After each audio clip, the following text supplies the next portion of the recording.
Welcome to Spin 360 HYD. This is Venkat. We are going through a lot of cricket nowadays. Everybody is playing everywhere. The hundreds, the franchisee leagues across the world. India is playing. Recently, Bangladesh played and lost to Zimbabwe.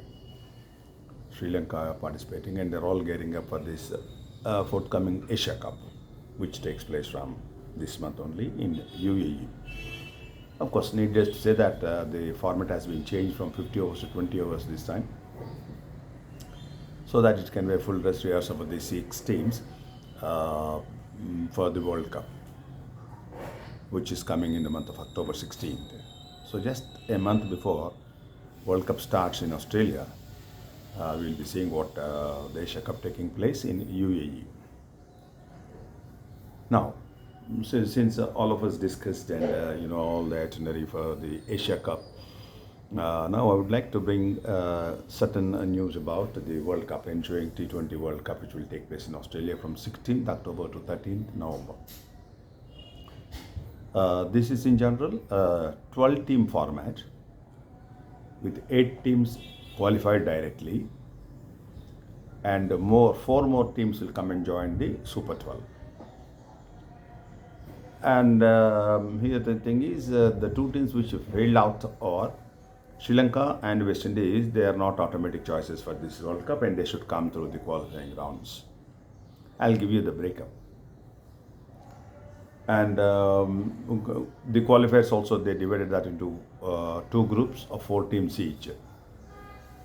And the top 2 teams will come and join the mainstream 8 teams to make it Super 12. The 8 teams which actually qualified are India, of course, Pakistan, South Africa, Bangladesh, Afghanistan, Australia, England, and New Zealand. These teams qualified automatically. Now, who will be coming? Who will be playing the qualifying rounds? Very, very important. That is divided into 2 groups, or Group A and Group B. In Group A, you have Sri Lanka, United Arab Emirates, Namibia, and Netherlands in Group A. Each of them will play against each other once. And in Group B, you have Ireland, you have Scotland, you have West Indies, and Zimbabwe. So Group A consists of Sri Lanka, UAE, Namibia, and Netherlands. And Group B consists of Ireland, Scotland, West Indies, and Zimbabwe. The top 2 teams from this Group A and Group B will be promoted to Super 12. They'll come and join the top 8 teams. Now, A1 and A2 will qualify. B1 and out of the qualifiers, A1, A2 qualifies and B1, B2 qualifies. The top 2 teams from both groups. Now, the main tournament is called as groups and not as A and B. Is the groups, Group 1 and Group 2. Group 1 consists of Australia, New Zealand, Afghanistan, England, and in the qualifiers it is A1 and B2. A1 and B2. Coming to Group 2, you have India, Pakistan, Bangladesh, South Africa, A2 and B1. So they'll be competing. And here the top 2 teams will go to the semi-finals. Again, it is Group 1 versus Group 1.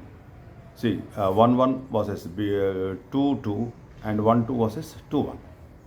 Cross the semi-finals and finals, which will be on 13th November.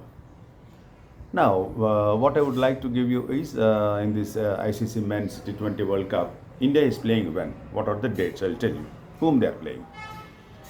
October 23rd, India will be playing their first match against Pakistan. October 27th, they are playing against Afghanistan. A2, the qualifier A2.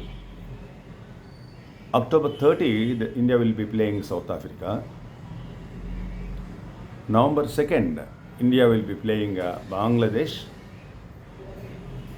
And November 6th, their final league match, they will be playing against the qualifier B1. So India will be playing on 23rd against Pak, 27th against A2. On 30th, they will be playing against South Africa. November 2nd, they will be playing against Bangladesh. November 6th, they will be playing against B1. This is how India plays. And I said about the teams which qualified and what the qualifiers and all those things. So World Cup will be of T20 format. This is ICC Men's T20 World Cup in Australia. So these are the teams, and we can expect big performances from all the teams. And qualifiers rounds will be first played, and then Super Leagues will come into the picture. With this is Venkat signing off.